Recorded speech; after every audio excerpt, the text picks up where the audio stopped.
Paz de Cristo a todos e todas, sejam bem-vindos novamente ao canal Frontline. E nós vamos dar continuidade ao nosso estudo do Evangelho de Mateus, né? Estamos aqui no capítulo 1 de Mateus ainda, né? E essa é a nossa terceira lição nesse capítulo 1, né? E a terceira e última desse capítulo 1, onde nós estamos estudando sobre a linhagem, né, terrena e divina do Senhor Jesus, né? Ou seja, a natureza terrena e divina do Senhor Jesus, tá? Hoje nós fechamos aqui esse assunto, mas esse assunto é importante porque, né? Para que a gente possa compreender, assim, quem é a pessoa do Senhor Jesus, né? Alguns têm o Senhor Jesus apenas como uma personalidade histórica, né? Mas para nós que somos cristãos, né, ele é mais do que uma personalidade histórica, né? Ele é o Filho de Deus.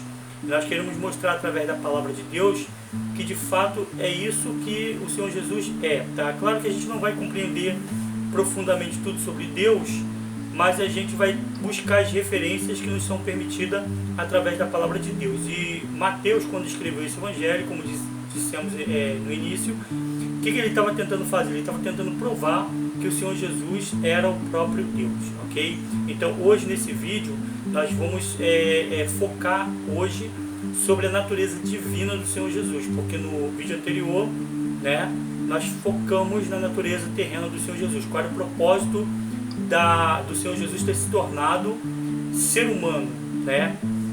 Vimos lá que ele se entregou como sacrifício pelos pecados de toda a humanidade, e para que os pecados da humanidade fossem perdoados, fossem tirados, né? Porque o homem tinha uma dívida por causa da desobediência lá no Jardim do Éden. Então, para que esse pecado pudesse sair, o Senhor Jesus precisava ter vindo, ou seja, precisava que um ser humano tivesse pago essa dívida, um ser humano sem nenhum pecado. E é por isso que Deus se fez homem, né? Como nós lemos, né? Ele foi Deus conosco, Deus entre nós, tudo bem? E hoje, né, novamente, nós estamos estudando aqui o livro o Evangelho segundo Mateus, mas nós não vamos ficar no Evangelho de Mateus, como eu falei.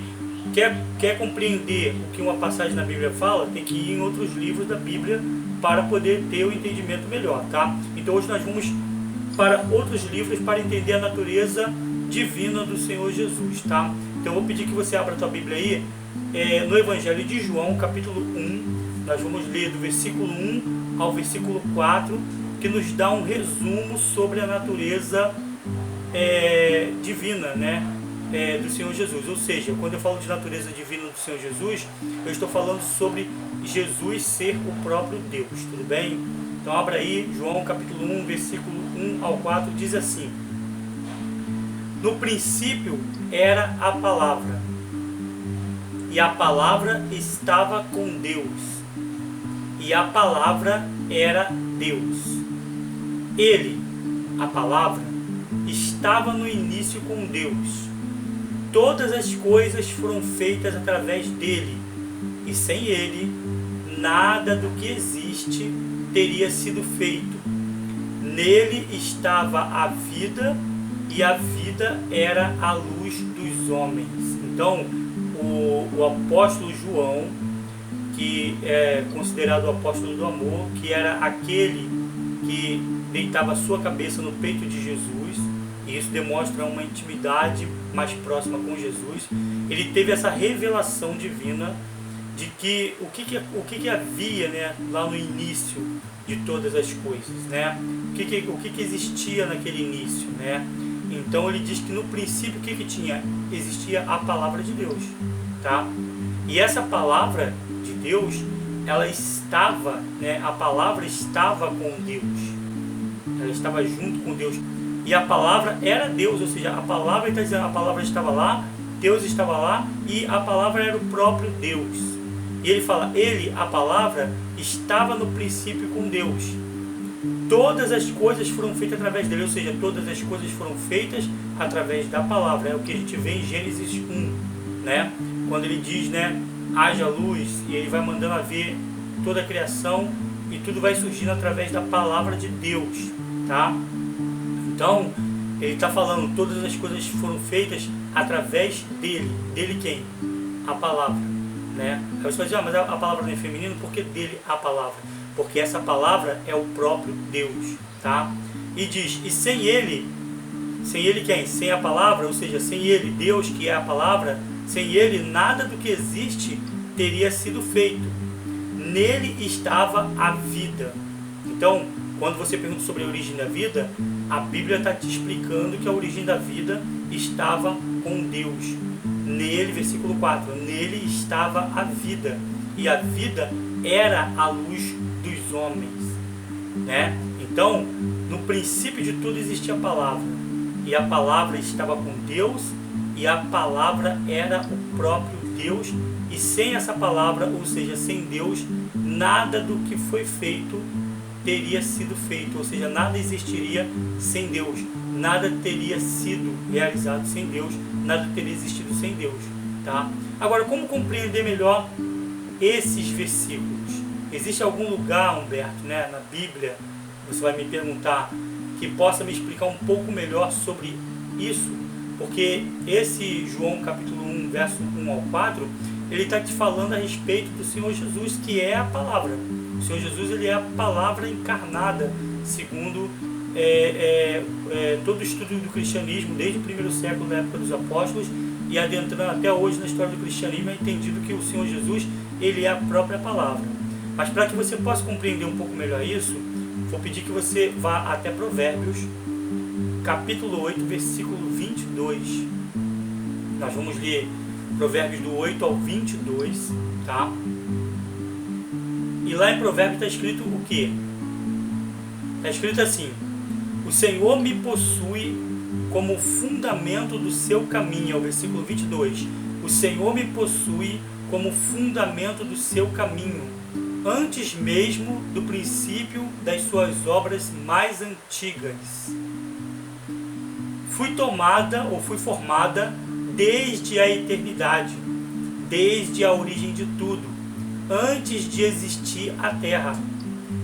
Nasci quando ainda nem havia abismos, quando não existia fontes regadas de água, antes de serem estabelecidos os montes e de se formarem as colinas, eu já existia.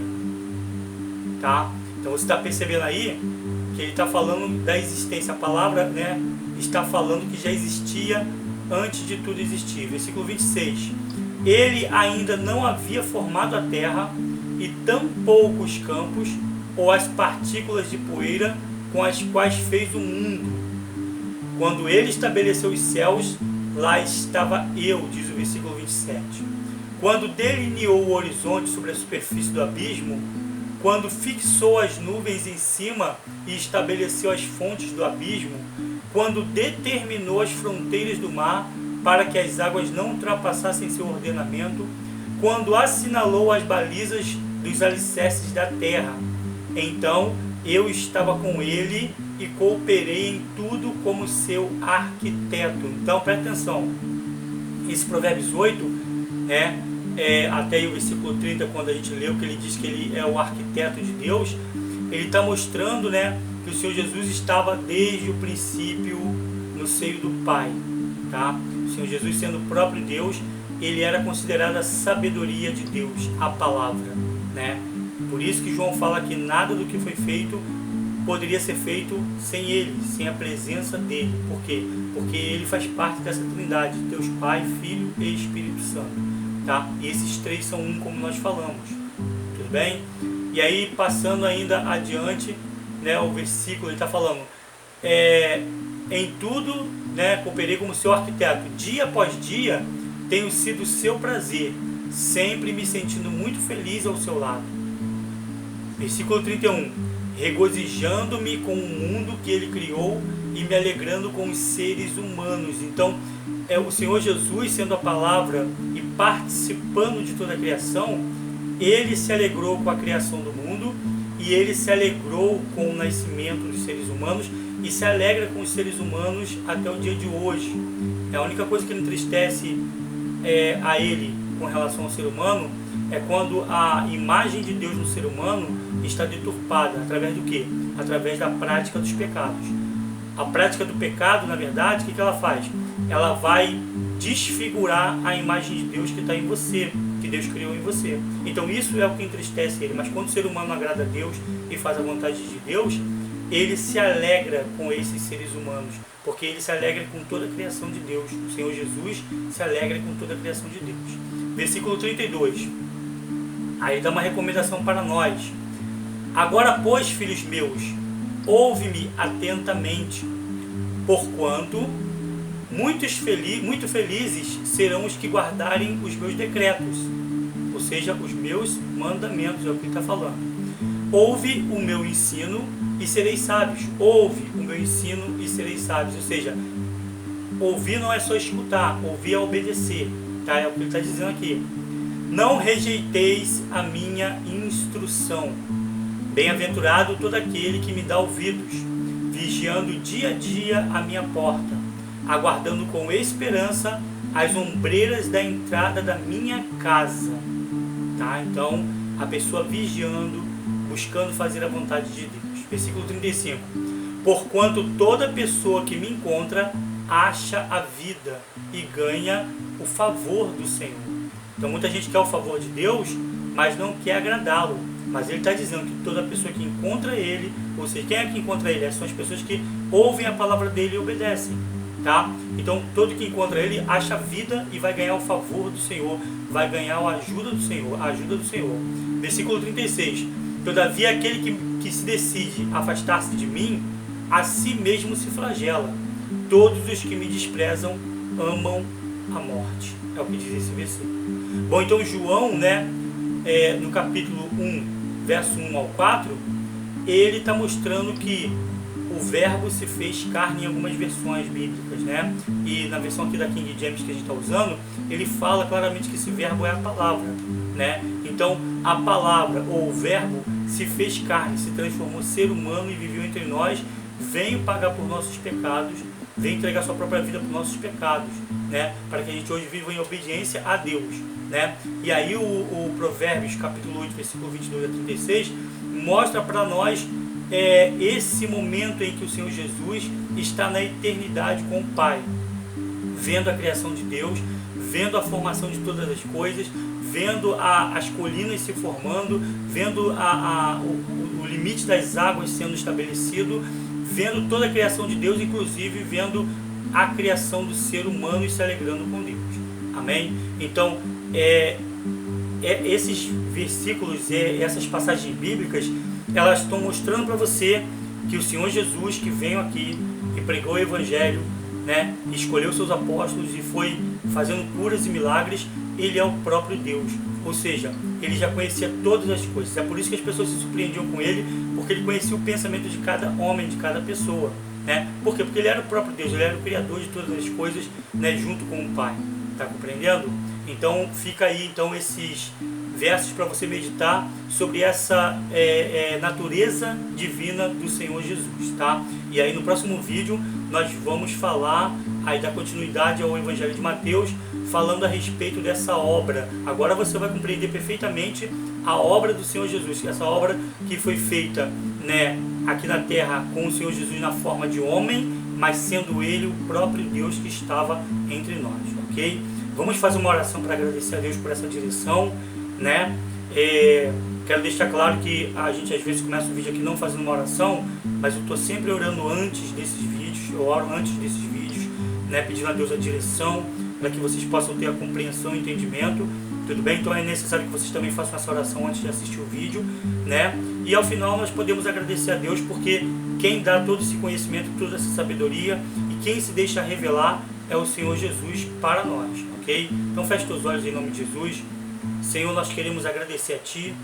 Sabemos que desde o início desse vídeo o Senhor esteve conosco, meu Pai, nos ensinando, nos orientando, tomando a direção e falando ao nosso coração. Senhor, de coração nós queremos agradecer a Ti por toda a sabedoria e por todo o entendimento. Receba cada vida, cada pessoa em Tuas mãos. Nós louvamos o Teu nome e Te agradecemos desde já, em nome do Senhor Jesus. Um forte abraço e até o próximo vídeo.